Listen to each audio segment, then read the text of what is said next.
شادر كامل حلو وشغله مرتبة، وينطي شكل للدراجة.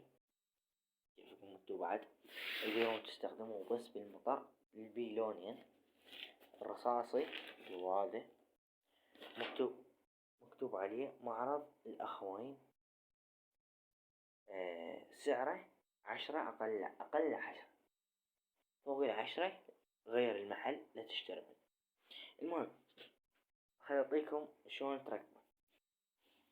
وعندي فيديو ثاني مشروع على غير شغله، يعني أنا كل فترة أسبوع أسبوعين شهر أسوي لكم فيديوهين ضبط.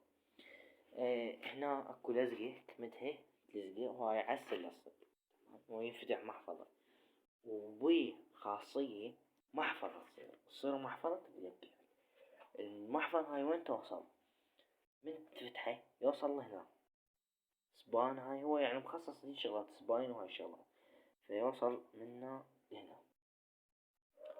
تريد تستخدم بجيبك وتريد تخليه على الدراجة هيك مثل هاي هسه، بس انت اذا تتركها فترة بمكان عام فالافضل ما انصحك ما تنباق شادر، تنباق الدراجة، المهم تنباق. انت ايش تسوي؟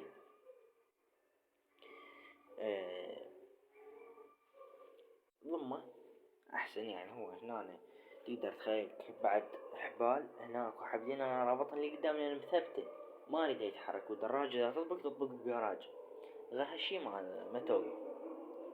لو امشي بيها اذا اوقفها لا هذا ما اقدر، هسه الصوت عالي.